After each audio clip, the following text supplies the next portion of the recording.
You are not who you think you are. Who are you, really? Are you so-and-so with a certain past and a certain body and personality and certain roles, talents, weaknesses, dreams, fears, and beliefs? You may define yourself to others in these ways. But that is not who you really are. Who you really are can only be discovered through deeper questioning and exploration and through a more subtle experiencing of that which is beyond all ideas about yourself. It can only be discovered when the mind is quiet and no longer telling you who you are. When all the ideas about yourself are stilled, then what remains is who you really are. Consciousness, awareness, stillness, presence, peace, love, the divine. You are that which is nameless and yet has been given 1,000 names. To those of you who are not so sure about who you really are, you are not alone. Even those who have realized this are not always certain. The realization of who you are comes and goes to some extent depending on what you pay attention to. Even those who have realized the truth, that there is only one being in all of existence, can temporarily forget who they really are when they become lost in believing their thoughts. The mind is very compelling, and giving your attention to it will bring you back to the experience of yourself as separate from the rest of creation. Nevertheless, you are not who you think you are. Thinking gives you the illusion of being someone, but you are not someone but rather oneness itself, the divine masquerading as an individual. This masquerade is for the purpose of exploring this physical reality and for having the unique experiences you are having as someone. The divine is enjoying the experiences it is having through all of creation. Even experiences you would consider unenjoyable. What the divine enjoys is experience, any experience. It created you just for that, or rather you created you just for that. You may think you are not enjoying an experience.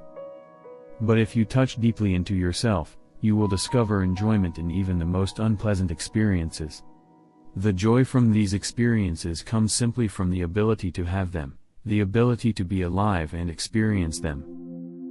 The divine is enjoying life and celebrating in every moment through every creation, regardless of what is being experienced.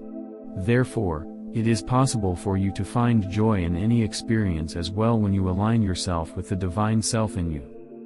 Or essence, instead of the personal self, or the you that you think you are.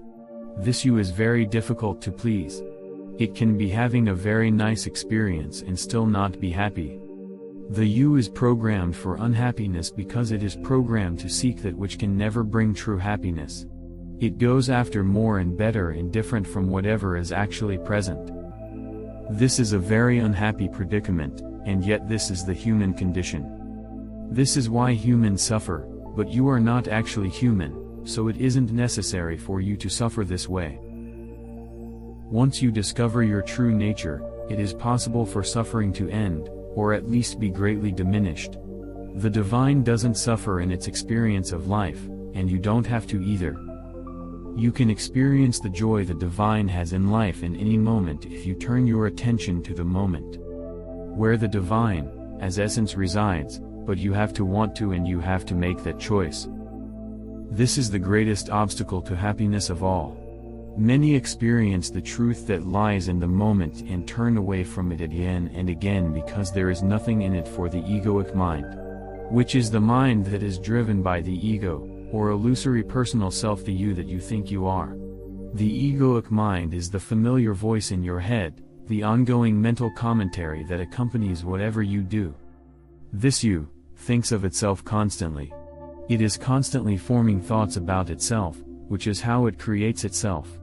It describes itself to itself and to others, and that gives the you a sense of actually existing, when in fact, it exists only as a description.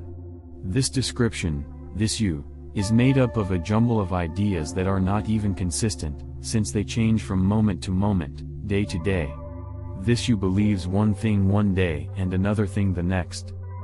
It likes something one day and the opposite the next. It sees itself one way one day and another way the next. And yet it seems so solid, so real, that this you is willing to argue with others over what it thinks, what it believes, and how it sees things. Where do all of these ideas come from? They are just there. Stop a moment and look. The ideas that arise in your mind that define this you arise from nowhere and disappear into nowhere, only to be replaced by other ideas. They have no more reality or truth in terms of defining you than the last set of ideas or the next set of ideas. Ideas come and go, and they are as meaningless and random as what happens when you flip from station to station on the radio. It is just that certain ideas come and go more frequently on your particular radio station than on someone else's. But that doesn't make them any more real, true, or capable of defining who you are. Who you are cannot be defined by words. Who you are lives in the space between words, in the stillness that is ever present and known only when the mental chatter has stopped or is no longer given attention. Who you are cannot be described, it can only be experienced. Thank you for watching my video. Subscribe for more content. And stay tuned. Be the peace you wish to see in the world.